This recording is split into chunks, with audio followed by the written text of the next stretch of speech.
எல்லாருக்கும் வணக்கம். என்னென்னா, நானாக இவங்களை ரொம்ப தூரத்துலேருந்து பார்த்துருக்கேன்.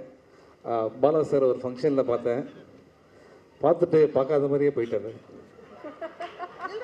அதுக்கப்புறம் திருப்பி அவர் மூஞ்சி பக்கத்தில் போய் நின்றேன். அப்புறம் என்னை பார்த்து சொன்னார், தமிழ் படம் பார்த்தேன், நல்லா இருந்தது. ஞாபகம் இருக்கா சார் நீங்கள் சொன்னீங்க? அன்றைக்கி சும்மா சொன்னீங்களா சீரியஸாக சொன்னீங்களா தெரியல. ஆனால் நீங்கள் இங்கே சொன்னது ரொம்ப சந்தோஷம் சார். வெற்றிமாறன் சாரோட பெரிய ஃபேன். ரேடியோ டைம்ஸ்லேருந்து நிறைய தடவை அவர்கிட்ட பேசியிருக்கோம். நிச்சயமாக ஒர்க் பண்ணுறோம் அப்படின்னு சொல்லியிருக்காரு. அதை நிச்சயமாக அவர் மறந்துருப்பார். ஸ்டேஜில் ஞாபகப்படுத்துகிறேன் உங்களுக்கு. ஸோ இங்கே just I take 2 minutes sir. எல்லா சார்பாகவும் பேசுகிறேன், ஆக்டர் சார்பாக. என்னென்னா, மேடைக்கு வந்த எல்லோரும் என்ன சொன்னாங்க, ராம் சார் அப்படி இப்படி அவர் மாதிரி ஒரு டைரக்டர் இல்லை சார், கோச்சிக்காதீங்க சார், அவ்வளோ சொன்னாங்கல்ல சார். ராம் சார் வந்து என்னோடய ஷூட்டிங் எக்ஸ்பீரியன்ஸ், நான் படத்தை பற்றி பேசலை. ஸோ ஃபஸ்ட்டு டே ஷூட்டிங் போகிறேன். நாளைக்கு ஷூட்டிங் பாலக்காடில். சார் லொக்கேஷன் வந்துருங்க அப்படின்னாரு. அதாவது நானும் 18 வருஷமாக சென்னை யாருமே லொக்கேஷன் நம்ம கூப்பிட மாட்டாங்க, ஷூட்டிங்க்கு தான் வர சொல்லுவாங்க. ஏன்னா லொக்கேஷன் பார்க்க கூப்பிட்றாருன்னு பார்த்தா லொக்கேஷன் போயிட்டேன். ஏன்னா நம்ம டீம் சொல்கிறாங்க, சார் ஃபஸ்ட்டு டே அவர் இம்ப்ரெஸ் பண்ணுங்கள். ஓகே, ஃபஸ்ட்டு டே போனேன், லொக்கேஷன் போனேன். லொக்கேஷன் போன உடனே வாங்க அப்படின்னு கூப்பிட்டாரு. பாலக்காடில் ஒரு ஃபாரஸ்ட் ஏரியா. அந்த ஏணியை தூக்க முடியுமா சார் அப்படின்னாரு. ஒரு ஏணி இருந்தது. ஃபஸ்ட்டு டே வேறு இல்லை, அவ்வளோ பெரிய டைரக்டரு. சார் அதெல்லாம் பெரிய மேட்ரா சார் அப்படின்னு தூக்குனா ஒரு 40 கிலோ அந்த ஏணி. சார் உங்களுக்கு ஒன்றும் ப்ராப்ளம் இல்லைல்ல அப்படின்னாரு. செம்ம வெயிட்டாக இருக்குது, அதெல்லாம் ஒன்றும் ப்ராப்ளம் இல்லை சார் அப்படின்னா. அது ஷோர் அப்படின்னாரு. என்ன இவ்வளோ கேட்குறாரு? ஷோர் தான் சார் அப்படின்னா. இந்த ஏணியை தூக்கிட்டு தான் சார் நீங்கள் நேராக போனீங்கன்னா ஒரு ரயில்வே ட்ராக் வரும், அதை தாண்டி காட்டுக்குள்ளே போனோம் அப்படின்னாரு. திரும்பி பார்த்தா ரயில்வே ட்ராக்கே இல்லை, அதுக்கு பின்னாடி ஒரு காடு இருக்குது. உடனே ஆர்ட் டிபார்ட்மெண்ட்டை கூப்பிட்டேன், இந்த கொஞ்சம் தயவுசெய்து இந்த ஏணி வெயிட்டை கொஞ்சம் கம்மி பண்ண முடியுமா அப்படின்னு. இவர் என்ன கேட்டால் எதாவது ப்ராப்ளம் ஆச்சு? அதெல்லாம் ஒன்றும் ப்ராப்ளமே இல்லை சார், ரெடி. காலைல ஷூட்டிங் சார், காலைல 6 மணிக்கு ஒரு ட்ரெயின் வருது, அந்த ட்ரெயினில் தான் போகணும் அப்படின்னு. 5 மணிக்கு எல்லாம் ரெடி ஆகிட்டோம். ஸோ 5 மணிக்கு அந்த ஏணியை தூக்கிட்டு போகிறேன் நான். கேமரா எங்கே இருக்குது எது இருக்குன்னு தெரியல. சார் ட்ரெயின் வருது அப்படின்னாங்க. நேராக போய் ட்ரெயினில் நிற்கிறேன். ஃபஸ்ட்டு டேயில் சரி என்னன்னா சார் அவர் இம்ப்ரெஸ் பண்ணோம் அப்படின்ட்டு ட்ரெயின் ஸ்லோவாக போகுது. ட்ரெயின் பண்ணோடனே நான் வந்து அந்த கல்லுலாம் இருக்குல்லாம் தாண்டி அந்த காட்டுக்குள்ளே போயிட்டேன். கட்டுக்கிட்டு யாரும் சொல்ல 5 நிமிஷமாக யாருமே வரவே இல்லை. அப்புறம் ஓடி வரார் ராம் சார். வந்த உடனே சிவா கலக்கிட்டீங்க சூப்பர் சொல்ல போகிறாரு பார்த்தா அப்படின்னாரு. இல்லை அவ்வளோ நல்லா பண்ணியிருக்கேண்ணா அப்படின்னாரு. ஐயோ அந்த ட்ரெயின் கலர் எனக்கு பிடிக்கல சார் அப்படின்னாரு. நீ நல்லா பண்ணலன்னா பரவாயில்ல, இந்த ஏணிக்கு நீ எதை தப்பாக பார்த்தா கூட பரவாயில்ல, ட்ரெயின் கலரே பிடிக்கல, நான் என்ன பண்ணுறது? ட்ரெயின் கலர் பிடிக்கலையா? ஒன்றும் பிரச்சனை இல்லை சார், 9:45 இன்னொரு ட்ரெயின் வருது சார் அப்படின்னு. திருப்பியா அப்படின்னு சொல்லிட்டு என்ன பண்ணேன். ஸோ உடனே பிரேக்ஃபாஸ்ட்லாம் சாப்பிட்டு திருப்பி ஒரு 8 சார் ட்ரெயின் வருது சார். திருப்பி அங்கே ட்ரெயின் வர டைமும் நான் போகிற டைமும் எல்லாம் கரெக்டாக இருக்கணும். சார் திருப்பி போகிறேன். திருப்பி போய் நின்றேன்னா பாலக்காடு டு கோயம்புத்தூர் போகிற ட்ரெயின், காலையில் போகிற ட்ரெயின் எம்டியாக இருந்தது. இப்போ ஃபுல்லாக வேலைக்கு போகிற ஜனங்கள்லாம் உள்ளே போகிறாங்க. அவங்களுக்கு என்னன்னா, நான் ஒரு ஆர்டிஸ்ட்டு, இவன் ஏன்டா கேமராவே இல்லாமல் ஏனியோட தனியாக நிற்கிறான் அப்படின்ட்டு. அகில உலக சூப்பர் ஸ்டார் அப்படின்னு ஒருத்தன் கத்துறான் அவர்த்தன். எனக்கு ஆமாம் அசியசியமாக வருது வாயில். டே தயவுசெய்து நான் உனக்கு ஒரு ஆய் சொன்னேன்னு வச்சுக்க, இதுக்காக நான் வேற ஒரு ட்ரெயினுக்கு வெயிட் பண்ணேன்டா அப்படின்ட்டு.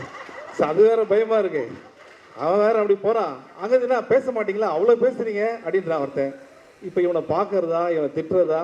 அன்றைக்கி ரொம்ப வருத்தப்பட்டேன். அகில உலக சூப்பர் ஸ்டார் பட்டத்தை நினச்சி அன்றைக்கி வருத்தப்பட்ட ஒரு நாள் சார் அன்றைக்கி நான். ஸோ அப்படி போச்சு. ட்ரெயின் பார்த்த உடனே அப்பா ட்ரெயின் போடுச்சு அப்படின்னு சொல்லி தள்ளி உள்ளே போனேன். ஓடி வந்தார். சார் ட்ரெயின் போச்சு, நீங்கள் ஏன் சார் இப்படி பார்த்தீங்க அப்படின்னா. சார் எப்பவுமே ட்ரெயின் போனால் அப்படி பார்த்து தானே சார் போவோம் அப்படின்னு. அது பின்னாடி ஒரு கேமரா இருக்குது சார், ஒன்றும் பிரச்சனை இல்லை சார், நாளைக்கு டெல்லியிலேருந்து ஒரு ட்ரெயின் வருது சார் அப்படின்னு. இதுதான் ஃபஸ்ட்டு டே ஷூட்டிங்கு. ஓகே, அதுக்கப்புறம் என்ன கேட்டாரா, அவர் என்னை எவ்வளோ லவ் பண்ணுறாருன்னா, சென்னை 22 கட்டுறது தமிழ் ஒரே டைம் தான் வந்தது. அதுலேருந்து படம் பண்ணனாரு. நானும் அதை நம்பிட்டேன், என்னை எவ்வளோ நம்புறாரு, எவ்வளோ லவ் பண்ணுறேன்ட்டு. ஒரு நாள் இது ஏப்ரல் 15 சார், பாலக்காடு எப்படி வெயிலாக இருக்குன்னு பார்த்தேங்க. கூப்பிட்டாரு, சார் நீங்கள் பண்ணதுலேயே ரொம்ப அதிகமாக நேரம் உள்ள சீன் எது சார் அப்படின்னு கேட்டார். சார் சென்னை 28 காலில் விழுந்து மன்னிப்பு கேட்குற சீன் இருக்குது சார், இந்த ஃப்ரெண்டோட தங்கச்சியை லவ் பண்ணதுனால. அது ஒரு நிமிஷம் 1.5 நிமிஷம் வந்துருங்க சார். இன்றைக்கி நீங்கள் ஒரு ஷார்ட் பண்ணுறீங்க, அட்லீஸ்ட் 2.5 minutes. நமக்கு என்னென்னா இவ்வளோ பெரிய டைரக்டரு நம்மளை நம்பி சொல்கிறாரு, என்ன சார் ஷார்ட் அப்படின்னா, ஒன்றும் இல்லை சார், நீங்கள் வெயிலில் படுத்திருக்கீங்க. அதாவது 12:30 மணிக்கு வெயிலில் நான் படுத்திருக்கேன். கேமரா எங்கேருந்து வருதுன்னா, ஊரை தாண்டி ஒரு பாலம் இருக்குது, அங்கேருந்து ஒரு ட்ரோன் ஷாட் வருது. வருது வருது வருது வருது 2 இல்லை 3 நிமிஷமாக வருது. இப்போ இது வந்துருச்சா, நான் கண்ணு திறக்கலாமா, ஒன்றுமே தெரியல. கரெக்டாக 12 மணிக்கு கேமராவுக்கு மேலே சூரியன் வேறு இருக்குது. எதுனா கண்ணை திறந்து திருப்பி 1 மோர் வேறு போய்ட்டு பார்த்தா, அன்றைக்கி தான் என் கூட இருக்காங்களே என் டீம், இவ்வளோ ஜாலியாக நான் அவங்கள பார்த்ததே இல்லை. கை தட்டுறான் பாருங்கள், அவன் என் டீம் தான். ஸோ அப்போ புரிஞ்சுது ராம் சார் வந்து உண்மையிலேயே என்னை ரொம்ப லவ் பண்ணுறார். Thank you so much sir. And இதெல்லாம் ஜோக்ஸ் அப்பார்ட், நிறைய கதைகள் சொல்லியிருக்காரு, நிறையா பண்ணணுன்ட்டு. அஃப்கோர்ஸ் நான் சொல்லியிருக்கேன், நமக்கு ஆஸ்கர்லேருந்தே நிறைய இன்விடேஷன்ஸ்லாம் வந்து அங்கே போகல நான், பிகாஸ் நிறையா ஒர்க் இருந்ததுனால. பட் ராட்டர்டாம் ஃபிலிம் ஃபெஸ்டிவல் நான் ராம் சாரோட போனேன். அங்கே வந்து இருக்கிறதுலேயே பெரிய தேட்டரில் வந்து எங்கள் படத்தை ஸ்க்ரீன் பண்ணாங்க. தேட்டர் உள்ளே சீட் கிடைக்காம நிறைய பேர் வெளில வெயிட் பண்ணாங்க. ஃபிலிம் பை ராம் அப்படின்ன ஒன்று அவங்க எழுந்து நின்று கை தட்டினது பார்த்தேன்னு வச்சுங்களேன், அது வந்து நம்ம நாட்டுக்கே பெருமையான ஒரு விஷயம். இஸ் அவ அசட். இன்றைக்கி வந்து பாலா சார் வந்து ஏன் எல்லாருக்கும் பிடிச்ச ஒரு இயக்குனர்னா, அவர் வாழ்க்கையில் அவ்வளோ சாதிச்சிருக்காரு. அவர் வந்து இங்கே சொல்கிறாரு இந்த படம் வெற்றி அடையணும் அப்படின்னா, சார் இங்கே வந்திருக்க எல்லாருமே because we all love you so much. நிச்சயமாக உங்கள் நல்ல மனசுக்கு நீங்கள் நிறைய படம் பண்ணுவீங்க. அண்ட் உங்கள் கூட நல்ல ஆர்டிஸ்ட் ஒர்க் பண்ணுவாங்க. இல்லை நான் இருக்கேன்றது தான் அப்படி டீசெண்டாக சொல்ல வந்து. நிச்சயமாக sir, I am very happy to be a part of Paranthu Po. And இன்னும் நிறைய விஷயம் இருக்குது சார், அது வந்து நான் சொல்லலாமான்னு தெரியல, ஆல்ரெடி சொல்லியிருக்கேன் வேறு. பட் இது மாதிரி இன்னும் நிறைய ஃபங்க்ஷன் வரும்னு நினைக்கிறேன், அதெல்லாம் சொல்கிறேன். I want to thank the entire cast and crew. மித்துல்லாம் ஃபஸ்ட்டு டே வந்து ஒர்க் பண்ணும்போது ரொம்ப அமைதியாக பயமாக இருந்தான். ஒரு 30 டேஸ் காணதுக்கப்புறம் நானும் இவனும் பைக்கில் போகிற ஷாட்டு, அனங்கமாக இது 1 மோர் போவோம் அப்படின்னு நினைக்கிறேன் அப்படின்னு நான் என்கிட்ட. அதுக்கப்புறம் வந்து இந்த ஷாட்டு சரியில்லை, கொஞ்சம் அந்த மாதிரிலாம் பேச ஆரம்பிச்சிட்டான். அந்தளவுக்கு ட்ரெயின் பண்ணி எங்கள் எல்லாரையும் பண்ணார். Thank you so much Ram sir. And இது வரைக்கும் நீங்கள் 12 வருஷம் படம் பண்ணியிருக்கீங்க. உங்கள் வீட்டில் யாருமே கேட்காத ஒரு விஷயத்தை வந்து உங்கள் வீட்டை கேட்டல, என்கிட்ட கேட்டாங்க. உங்கள் வீட்டில் ஃபஸ்ட்டு டே பூஜை வந்து நடந்தது, you invited all your neighbours, அதுதான் நம்ம வந்து பண்ணோம். அப்போ உங்கள் வீட்டில் வந்து கேட்டாங்க, இந்த படம் ஜாலியாக இருக்குமாப்பா அப்படின்னு கேட்டாங்க என்ன. ஸோ நான் சொல்கிறேன், இன்றைக்கி படம் முடிஞ்சிச்சு, படம் ஜாலியாக இருக்கும், எல்லாருக்கும் பிடிக்கிற மாதிரி இருக்கும். நிச்சயமாக இந்த படத்தில் வந்து அப்பாவை பற்றி ராம் சார் சொல்லியிருக்காரு. ராம் சாரோட அப்பா இந்த படத்தை ஷூட்டிங் அவர் ஃப்ரெண்ட்ஸ் எல்லாம் கூப்பிட்டு வந்தார். அப்போ அவர் ஃபேஸ் எவ்வளோ ப்ரௌடாக இருந்ததுன்னு தெரியும். இன்றைக்கி வந்து சொன்னார், thank you so much for mentioning that. அந்த 4 ஃப்ரெண்ட்ஸ் கேட்டாங்களாம், அதில் என்ன தானேப்பா அவர் சொன்னார் அப்படின்னு கேட்டாங்களாம்.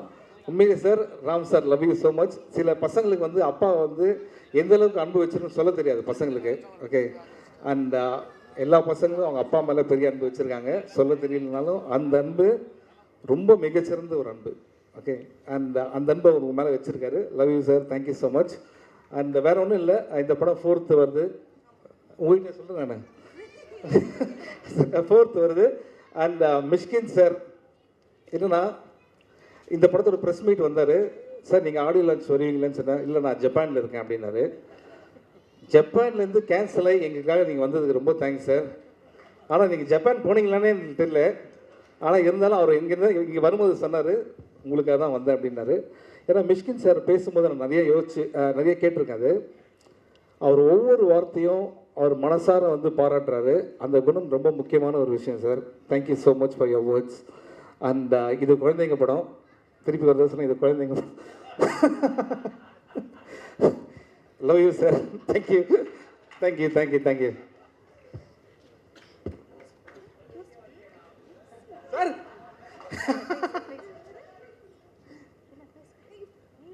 இவங்க 2 பேரும் பயங்கரமாக பேசுவாங்க. நீங்கள் பேசுங்க நீங்கள் யாரா ஒருத்தர் பேசுங்க. எல்லாருக்கும் வணக்கம். நான் நிறைய பேசணும்னு நினைச்சேன், எல்லாரும் பேசிட்டாங்க, அதனால ரொம்ப ரிப்பிட்டேட்டிவாக இருக்கும். வந்த எல்லாருக்குமே ரொம்ப ரொம்ப நன்றி. ஏன்னா பறந்து போ, நான் ராம் சார் பற்றி கடைசியாக பேச போகிறேன், அது ஒரு டவுட்டாக இருந்துச்சுன்னா. பறந்து போ வந்து ஒரு எனக்கு ரொம்ப பர்சனலாக வந்து நான் ஒரு டீமில் ஒரு பாட்டாக இருந்தாலுமே எனக்கு பர்சனலாக நம்ம நடிக்கிற படங்களில் சில படங்கள் நமக்கு ரொம்ப பிடிக்கும். அண்ட் அதில் பண்ணுற கேரக்டர்ஸ் வந்து நமக்கு பர்சனலாக நம்ம வீட்டுக்கு எடுத்துகிட்டு போகிற மாதிரி வந்து சில கேரக்டர்ஸ் இருக்கும், அதை நம்ம எஃபெக்ட் பண்ணும். ஸோ எனக்கு ஆனந்திக்கு அப்புறம் வனிதா வந்து அந்த மாதிரி ஒரு ஒரு ஒரு நேம் கொண்டு வரும். அண்ட் எல்லாருக்குமே வந்து வனிதான்ற கேரக்டர் ஞாபகம் இருந்துரும் அப்படின்னு வந்து நாங்கள் ஸ்ட்ராங்காக நம்புகிறோம். அண்ட் அந்த ரோல் எகெயின் எனக்காக வந்து இவ்வளோ அழகாக எழுதினதுக்கு என் டைரக்டர் ராம் சருக்கு ரொம்ப ரொம்ப நன்றி. அண்ட் இந்த படம் நான் ராம் சருக்கும் சொல்லியிருக்கேன். இது ராம் சார் ஒரு கமர்ஷியல் படம், ஒரு ஃபுல் ஃபன் படம் ராம் சாரோட ஸ்டைலில் எடுத்தால் எப்படி இருக்கும் அப்படின்றது தான் பறந்துப்போ. ஸோ நீங்கள் ராம் சரையும் பார்க்கலாம், அதே மாதிரியே வந்து ஒரு ஃபன்னான ஒரு படத்தையும் பார்க்கலாம். ஒரு ஃபேமிலியோட ஃபுல்லாக வந்து நீங்கள் பார்த்து என்ஜாய் பண்ணுற மாதிரி ஒரு படமாக இருக்கும் பறந்துப்போ. அண்ட் இது ராம் சருக்கு வந்து அகெயின் இன்னொரு பெரிய ஹிட்டாக இருக்கணும். ராம் சருக்கு வந்து பறந்துப்போ வந்து ஒரு ஒரு நியூ எக்ஸ்பீரியன்ஸாக கொடுக்கணும். ஏன்னா வந்து இது வந்து ஒரு வித்தியாசமாக ட்ரை பண்ணியிருக்காரு. அண்ட் எப்போவுமே வந்து ஆசைப்படுறது தான். All the best sir and love you. And thank you so much for writing this Vanitha. ஏன்னா ஆக்சுவலாக வனிதா கூட கிடையாது, மொக்க ஜோக் வனிதா. அதுதான் வந்து அந்த மாதிரி தான் அந்த கேரக்டர் ஞாபகம் இருக்கும்னு நினைக்கிறேன். அது மட்டும் நான் அவங்ககிட்ட அவங்க பேர் வனிதா தான். இந்த மொக்க ஜோக்ஸ் வனிதா கேரக்டர் எப்படி வந்ததுன்னா அது பேஸ்ட் ஆன் ட்ரூ ஸ்டோரி. ஏன்னா அவ்வளோ மொக்கையாக ஜோக்ஸ் சொல்லுவாங்க. அதில் என்ன 101 ஜோக்ஸ் வச்சுருக்கேன், நான் 36 பெஸ்ட்டு தான் அவங்ககிட்ட சொல்ல போகிறேன் அப்படின்னு சொல்லுவாங்க. அந்த 36ல் ஒன்றே கேட்டோடனே எனக்கு என்ன வருத்தம்னா இதுவே எப்படின்னா அந்த 101 எப்படி இருக்கும் அப்படின்னு தெரியல. அந்த அளவுக்கு பயங்கரமான டேலண்ட். இல்லை சிவா, அது உங்களுக்கு என்ஜாய் பண்ண தெரியல. இப்போ நீ அங்கே உட்காந்து என்கிட்ட 4 ஜோக் கேட்டியா, 4மே விழுந்து சிரிச்சியா, சூப்பராக இருக்குன்னு சொன்னியா, அவருக்கு டேஸ்ட் இல்லை. இல்ல அஞ்சலி மேம், ஒரு ஜோக் சாம்பிளுக்கு சொன்னீங்கன்னா இல்ல வேணாம், அது வந்து பர்சனல், அங்கே உட்காந்து சொல்கிறேன். And grace, welcome to Tamil industry. ரொம்ப நல்லா பண்ணியிருக்கீங்க. நான் கிரேஸ் பெர்ஃபார்மன்ஸ் பார்த்து நான் ராம் சார் ஃபோன்லேருந்து நான் கிரேஸ்க்கு பேசினேன், ரொம்ப அழகாக நடிச்சிருக்கீங்கன்னு. Welcome to Tamil industry. And Aju, wonderful actor, you are wonderful, and welcome to Tamil cinema. And சிவாவோட பெர்ஃபார்மன்ஸ் எனக்கு அவங்க ஒர்க் ரொம்ப பிடிக்கும். நான் நிறைய வாட்டி சொல்லியிருக்கேன் அவருக்கு. ஆமாம், நம்ம பண்ணியிருக்கோம். அதை தாண்டி உங்களோட ஒர்க் எனக்கு ரொம்ப பிடிக்கும் அப்படின்னு சொல்கிறேன். அண்ட் இந்த படத்தில் வந்து பர்டிகுலராக வந்து சிவாவோட இன்னொரு வேர்ஷன் பார்க்கலாம். அது வந்து அது ரொம்ப நம்ம என்ஜாய் பண்ணுற மாதிரி இருக்கும். நான் என்ஜாய் பண்ணியிருக்கேன். அண்ட் மியூசிக், சந்தோஷ் வந்து இந்த படத்துக்கு வந்து நிறைய மியூசிக் ரொம்ப வந்து இம்பார்ட்டண்ட்டான ஒரு ரோல் ப்ளே பண்ணுது. And you have done fabulous job. Thank you so much Santhosh. And Karky, Madhan Karky சூப்பராக எழுதிருக்கீங்க. அண்ட் லிரிக்ஸ் வந்து உங்கள் ஒய்ஃப் சொன்ன மாதிரி அது ரொம்ப கவிதையாக இல்லாமல் ரொம்ப வந்து நம்ம டெய்லி பேசிக்கிற மாதிரி, நம்ம வந்து இப்போது யாரோ ஒருத்தங்களுக்கு சொன்ன மாதிரி இருந்துச்சு. ரொம்ப அழகாக இருந்துச்சு. அண்ட் எங்கள் டிஓபி ஏகா சார், நான் வந்து செல்லம்மா டூட் அப்படின்னு கூப்பிடுவேன். கலக்கிட்டீங்க டூட், சூப்பராக இருக்குது. And thank you so much. என்னை ரொம்ப அழகாக இருக்கேன் நிறைய பேர் சொன்னாங்க. Thank you so much. அண்ட் இன்றைக்கி வந்து என்னோடய ஃபேவரட் டைரக்டர்ஸ் நிறைய பேர் இங்கே இருக்காங்க, அதனால் நான் மென்ஷன் பண்ணணும்னு நினைக்கிறேன். Vetri sir, huge fan of yours. And Mysskin sir தூங்குறீங்களா சார்? இல்லை அவர் உங்களை தான் பார்க்குறாரு. அந்த கண்ணாடி ஏன் அப்போ போட்டிருக்காரு நீங்கள் இப்போ தான் தெரியுது. Love you sir. Mysskin sir, Bala sir பிதாமகன்லேருந்து எனக்கு உங்கள் ஒர்க் ரொம்ப பிடிக்கும் சார். அது நான் வந்து இப்போ சொன்னால் வந்து புதுசாக இருக்காது. அண்ட் கார்த்திக் சுப்ராஜ், நான் ஆல்ரெடி ஒர்க் பண்ணியிருக்கேன். அண்ட் நிறைய டைரக்டர்ஸ் இப்போ இங்கே இல்லை, பட் வந்த எல்லாருக்குமே ரொம்ப ரொம்ப நன்றி. இந்த ஈவெண்ட்டை வந்து ரொம்ப ஸ்பெஷல் ஆக்கினா ஈச் அண்ட் எவ்ரி பர்சனுக்கும் ரொம்ப ரொம்ப ரொம்ப நன்றி. அண்ட் மீடியா எல்லாருக்குமே இவ்வளோ பொறுமை, இவ்வளோ நேரம் வந்து நீங்கள் எல்லாமே வந்து இந்த ஈவெண்ட்டுக்கு வந்து இவ்வளோ சப்போர்ட் பண்ணதுக்கு ரொம்ப ரொம்ப நன்றி. எங்கள் producers and Hotstar and 7 Seas 7 Hill 7, ஆமாம், அது வந்து அந்த ப்ரொடக்ஷன் ஹவுஸ் ராம் சருக்கு வந்து ஆஸ் அ டைரக்டர் இல்லாமல் ஒரு கங்க்ராச்சுலேஷன்ஸ் ப்ரொடியூசராக வந்து உங்களுக்கு நிறைய படம் இன்னும் பண்ணணும் இந்த பேனரில் அப்படின்னு நான் ஆசைப்பட்றேன். அண்ட் யாராவது விட்டுட்டேன்னா மன்னிச்சிடுங்க. Once again thank you very much. Sorry sir, just 5 seconds. ஒன்றும் இல்லை, நீங்கள் நடுநாள் பேசுவோம். ராம் சாரை பற்றியே பேசிட்டேன். ஸோ அதனால் வந்து நான் I forgot to talk about some other technicians. இதுங்க நான் முடிக்கல இன்னும். இல்லை, படம் ரிலீஸ் ஆகிட போகுது. அண்ட் இந்த ஈவெண்ட்டை வந்து இவ்வளோ வந்து ஒரு ஒரு ஒரு புஷ் பண்ணி இவ்வளோ வந்து சக்ஸஸ்ஃபுல்லாக இவ்வளோ பெருசாக பண்ணதுக்கு மாறி தேங்க்யூ ஸோ மச். அண்ட் இல்லை எங்கள் ராம் சார் எங்கள் டைரக்ஷன் டீம் எல்லாருக்குமே பேரில் எல்லாருக்குமே ரொம்ப ரொம்ப நன்றி. ஏன்னா எல்லாருமே பின்னாடி வந்து வேர்வை சொட்ட வேலை பார்த்துக்கிட்டு இருக்காங்க. அண்ட் இது நாங்கள் ஒரு ஃபேமிலியாக வந்து எடுத்த படம். நீங்கள் எல்லாருமே பார்த்து என்ஜாய் பண்ணுங்கள். இந்த படத்தை தயவு செஞ்சு தியேட்டரில் பாருங்கள். அது ஒன்று தான் எங்களோட request. Thank you. Thank you. Actually Ram sir பற்றியே பேசுனதுனால ஐ ஃபர்காட் அபவுட் அவர் team. Okay, Mari Selvaraj, thank you so much. ஏன்னா ஒரு வீட்டில் ஒரு கல்யாணம் நடத்தினா அதில் தாய் மாமன் ஒருத்தர் இருப்பார் தெரியுமா, எல்லா வேலையும் சரி சாப்பிட்டாங்களா போனாங்களா உட்காந்தாங்களா அந்த மாதிரி எல்லா வேலையும் நீங்கள் தான் பண்ணுறீங்க. Thank you so much brother. And இதுக்கு முன்னாடி வந்த டைரக்டர்ஸ் எல்லாமே வந்து எந்த அளவுக்கு ராம் சாரை லவ் பண்ணுறாங்கன்றது சொன்னாங்க, அதுக்கும் பெரிய நன்றி. அண்ட் மதன் கார்கி சார், 1000 பாட்டு, நீங்கள் எவ்வளோ நல்ல பாட்டு எதாலும் என் படத்தில் தான் அந்த 1000 பாட்டு வர்ணம் இருக்குது பார்த்தீங்களா. ஸோ அது வந்து என்னென்னா ஒரு கவிஞனா என்னால் அதை புரிஞ்சிக்க முடியுது. Okay, thank you. அண்ட் அது ரொம்ப சந்தோஷம். And Santhosh Jayanithi brother, thank you so much for wonderful songs, big fan of yours. And நீங்கள் இன்னும் போக வேண்டிய இடம் நிறைய இருக்குது. And thank you so much. அப்புறம் ஏகா சார், நான் வந்து உங்களெல்லாம் தெரியும் ரிச் பாய்ஸ் அப்படின்னு ஒரு கேட்டகரி இருக்குல்ல, அதில் நான் ரிச் பாய்ஸாக நடிக்கும் போது அவர் அசிஸ்டன்ட் அவர். ஸோ இன்றைக்கி என் படத்துக்கு நான் இந்த படத்தில் மெயினில் நடிக்கும் போது நீங்கள் பண்ணுறது ரொம்ப சந்தோஷமாக இருக்குது. ட்ரீம் கம் ட்ரூ மாதிரி sir, thank you so much for your support. And இதில் நடித்த அஞ்சலி வந்து ஒரு நேச்சுரல் பெர்ஃபார்மர், அதாவது ஈஸி டு ஒர்க் வித். இந்த மாதிரி இதில் வந்து அஞ்சலி பண்ணுறாங்க அப்படின்னு ராம் சார் சொல்லும் போது வந்து ரொம்ப ஈஸியாக இருந்தது, ரொம்ப அழகாக பண்ணாங்க. இந்த போர்ஷன் பார்த்த எல்லாருமே நீங்கள் ரொம்ப நல்லா பண்ணியிருக்கீங்கன்னு சொன்னாங்க. மேடம், நான் நிறைய பொய் சொல்லுவேன், பட் நானும் நிறைய போய் சொல்லுவேன். இன்னைக்கு நீங்கள் உண்மையை சொல்கிறேன், நீங்கள் ரொம்ப நல்லா பண்ணியிருக்கீங்க. அண்ட் கிரேஸ் ஆண்டனி, அந்த எப்படி நான் ஒரு நல்ல டான்ஸரோ அது மாதிரி அவங்களும் ஒரு சூப்பர் டான்ஸ் பெர்ஃபார்மன்ஸ் இதில் பண்ணியிருக்காங்க. அண்ட் இந்த படத்தில் நிறைய சீன் அவங்களுக்கு பார்க்கும்போது நமக்கு தெரியாமல் கண்ணில் தண்ணி வர மாதிரி ரொம்ப நல்லா பண்ணியிருக்காங்க. Thank you so much. And Aju Varghese, first time meet பண்ணுறோம். அந்த சீன் பண்ணும்போது இந்த மாதிரி ரொம்ப நாள் நாங்கள் ஃப்ரெண்ட்ஸ் மாதிரி தான் இருந்தது. அவ்வளோ easy to work with. Welcome both of you for Tamil industry. ஏன்னா இவங்க வந்து நடிக்கணுன்ட்டு வந்து நிவின் பாலி தான் சொன்னாராம் சார் உங்கள்கிட்ட. இவரும் நடிக்க நிவின் பாலி தான் சொன்னாராம். இதையெல்லாம் இன்டர்வியூவில் சொன்னாங்க. எனக்கே டவுட் இருக்குது, நான் நடிக்கிறது நிவின் பாலி தான் உங்கள்கிட்ட சொன்னாரா? ஏன்னா யாரை கேட்டால் நிவின் பாலி தான் சொன்னாருன்றாங்க. அண்ட் நீங்கள் யார் சொன்னாங்க ப்ரோ? யாரும் சொன்னாங்க? ஓகே. ஸோ ரொம்ப சந்தோஷம் எல்லாரோடையும் ஒர்க் பண்ணது.